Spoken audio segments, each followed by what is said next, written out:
You asked for it, and we did it. We just finished The Princess Bride. Fencing, fighting, torture, revenge, giants, monsters. The Princess Bride. Thank you all for joining yet again on another episode of Exit Theater Left. Today, The Princess Bride, a 1987 classic film. I think this is the gold standard for a lot of people when it comes to the classic fairy tale. When people either think of it as a good thing, think of, oh man, classic fantasy romance film, or as a, oh, what are the tropes to make fun of? This film comes to mind. This is the fairy tale film. The fairy tale Princess film. Bride. Some of you may die, but it's a sacrifice I am willing to make.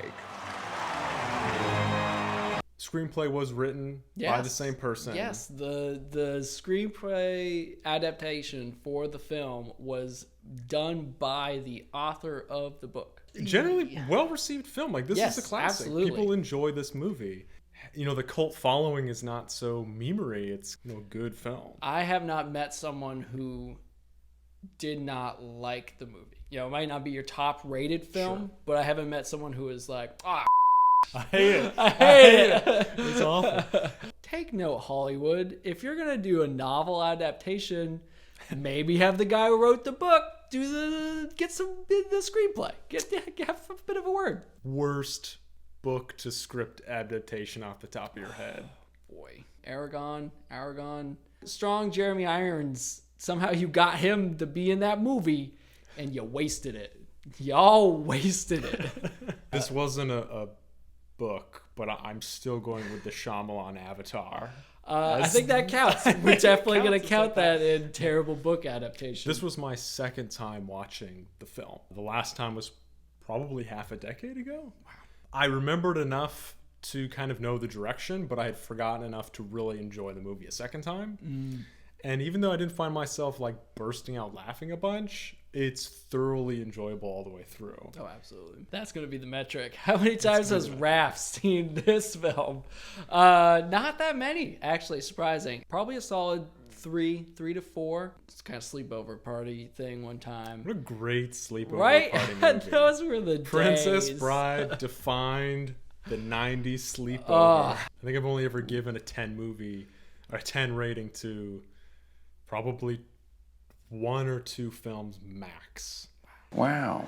When I finished watching this movie, my first instinct was, oh, where am I gonna have to knock it to a 9? So I'm torn. What have I done? I mean, you can't go wrong with Peter Falk. I mean, Columbo's reading you a story. You listen. I don't know about you. I had a normal childhood, right? Columbo reads you a story, you listen, right? Is this a kissing book? Wait, just wait. When's it get good? Keep your shirt on. Let me read.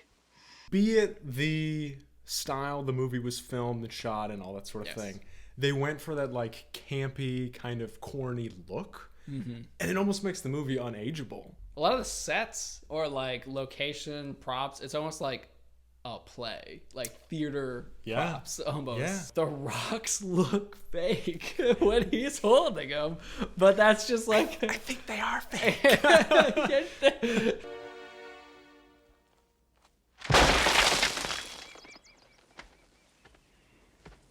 did that on purpose.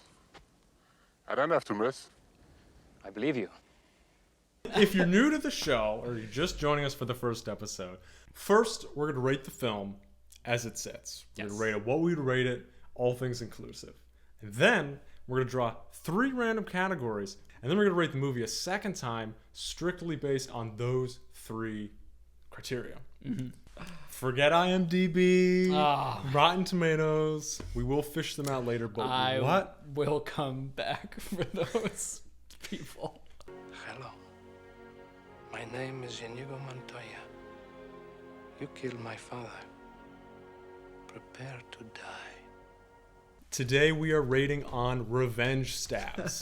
How many out of 10 revenge stabs? How many revenge stabs? Definitely a very, very solid 9 out of 10 revenge stabs. 9 out of 10 Yep. revenge stabs. Yep. Okay. Man, I gotta break the habit of just repeating whatever you're. It's like, oh, what did you say? I am not left-handed. I'm not left-handed either.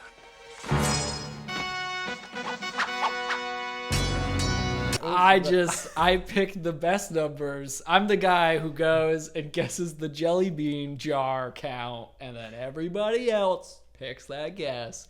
And then we're all wrong, so nobody gets the jelly beans. Yeah, the movie's a 9 out of 10. I could happily sit down and rewatch it right now, and it would not bother me. I'm giving it a 10. My base score is a 10. It is a classic, timeless film. Because we can stop now if you want. No, you could read a little bit more if you want. That's not usual grounds. The fact that we've gotten to a 10 film in episode 3, that raises the stakes. It's all downhill. As you wish. Oh, my sweet Wesley. Card time. Here we go. First card. Be in the film? Be in the film.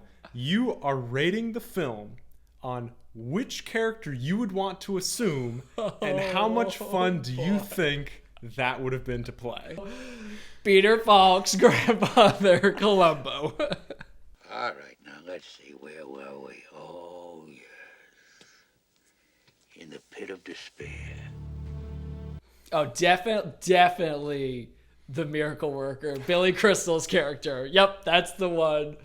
Bunch of makeup and like old man aesthetic going on. And your wife! Liar! Liar! Get back, witch! I'm not a witch, I'm your wife! I think I would have to be in a go.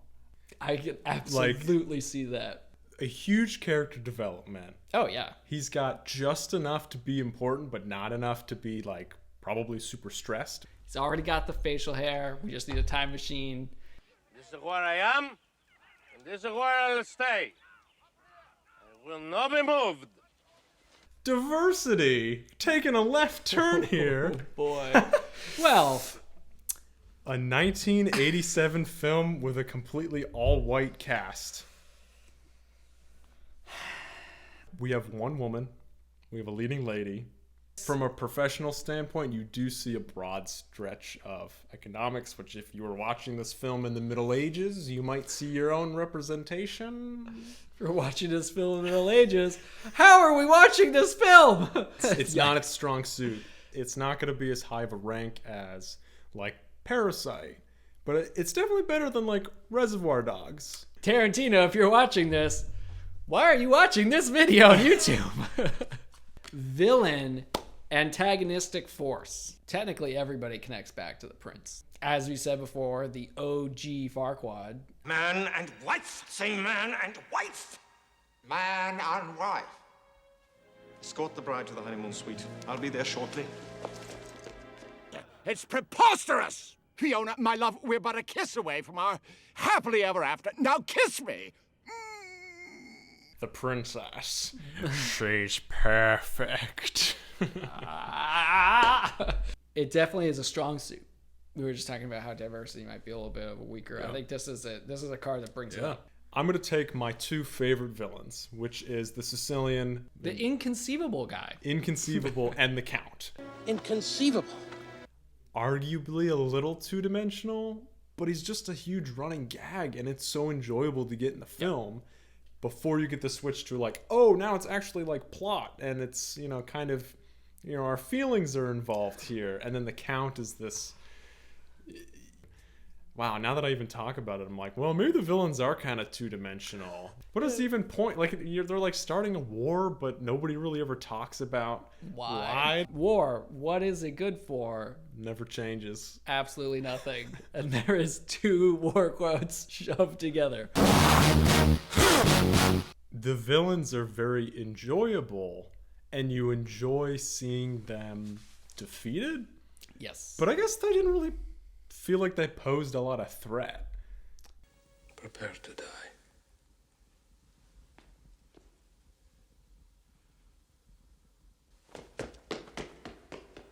As the good guys prevail, the cowardice of the villains comes forth. Even with the prince threatening Buttercup's life, I was still more terrified by them rats.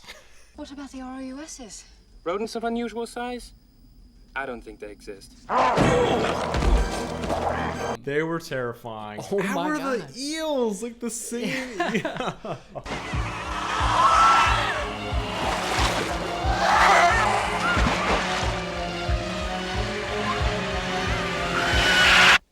She doesn't get eaten by the eels at this time. What? The eel doesn't get her.